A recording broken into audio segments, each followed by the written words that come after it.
क्रम से छठवीं, सातवीं, आठवीं, नौवीं, नंदा भद्रा जया रिक्ता पूर्णा, तो इस क्रम से चलने पर चतुर्थी, नौवीं और चतुर्दशी, ये 3 तिथियां जो होती हैं रिक्ता होती हैं। तो ज्योतिषी लोग कहते हैं देखो रिक्ता तिथि में कोई काम नहीं करना चाहिए। रिक्ता तिथि में यात्रा करोगे तो तुम्हारी यात्रा अमंगल हो जाएगी।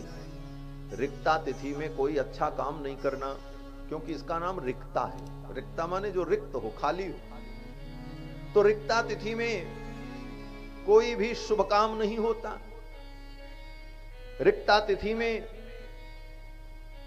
विवाहादि संस्कार के मुहूर्त भी नहीं देखे जाते। तो रिक्ता ने कहा कि महाराज मैं तो रिक्ता, तो नौमी ने कहा महाराज मेरा बड़ा अपमान होता है, मैं बहुत दुखी हूं, रिक्ता रिक्ता कह करके लोगों ने मेरा तिरस्कार कर दिया है। भगवान ने कहा जिसको सारी दुनिया तिरस्कार करती है उसी को तो मैं शरण देता हूं। तुम आई हो तो चिंता मत करो, मैं रिक्ता तिथि में ही अवतार लेकर के तुमको पूर्णा बना दूंगा। पूर्ण ब्रह्म परमात्मा रिक्ता में अवतार लेंगे तो रिक्ता भी कृतार्थ हो जाएगी। भगवान ने रिक्ता को कहा तू चिंता मत कर, मैं नौमी में ही अवतार लूंगा, रिक्ता तिथि में अवतार लेकर के मैं तुम्हें पूर्ण कर दूंगा। तो भगवान से भी ज्यादा तो करुणामयी भगवती श्री जानकी जी ने कहा चिंता मत करो, अगर प्रभु रिक्ता में अवतार ले रहे हैं तो मैं भी रिक्ता में अवतार लूंगी, नौमी में ही अवतार लूंगी। तो श्री जानकी जी भी बैसाख के शुक्ल नौमी को अवतार लेती हैं। तो नौमी तिथि में भगवान श्री सीता रामचंद्र जी के अवतार का यही कारण है कि रिक्ता के हृदय के दुख को दूर। मधुमास और माधव मास कहते हैं। चैत्र का नाम है मधुमास और बैसाख का नाम है माधव मास। ये दोनों महीने बसंत ऋतु के होते हैं।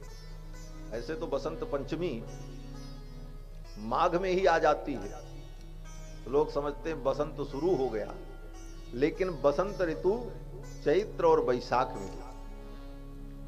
बसंत ऋतु का एक महीना चैत्र और दूसरा बैसाख। तो चैत्र को कहते हैं मधुमास और बैसाख को कहते हैं माधव मास। और भगवान बसंत ऋतु के चैत्र महीने में प्रकट होते हैं। इसीलिए गोस्वामी जी कहते हैं कि नौमी तिथि मधुमास पुनीता। नौमी तिथि मधुमास पुनीता, नौमी तिथि मधुमास पुनीता। शुक्ल पक्ष अभिजित हरि प्रीता, शुक्ल पक्ष अभिजित हरि प्रीता। नौमी तिथि मधुमास पुनीता, नौमी तिथि मधुमास पुनीता, नौमी तिथि मधुमास। नौमी तिथि और मधुमास। मधुमास का मतलब मधुर महीना, जिसमें मधुरता, और नौ का मधु के साथ बड़ा अद्भुत संबंध है। वेदों में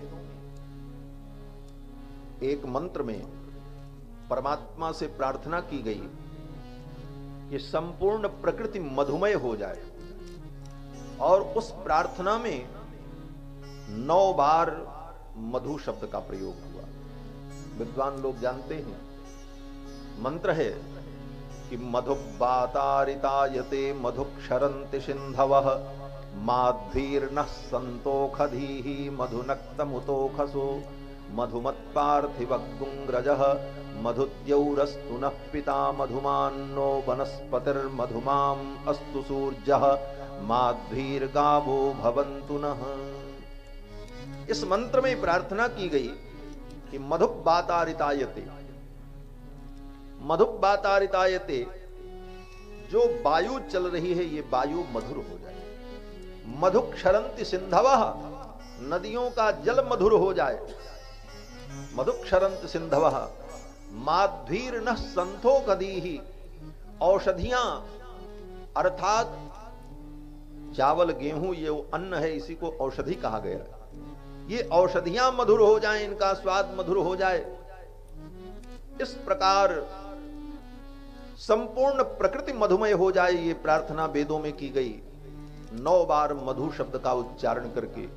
तो संपूर्ण प्रकृति को मधुमय करने के लिए, संपूर्ण प्रकृति को मधुर बनाने के लिए भगवान जो परम मधुर हैं वही राम के रूप में अवतार ले। भगवान ही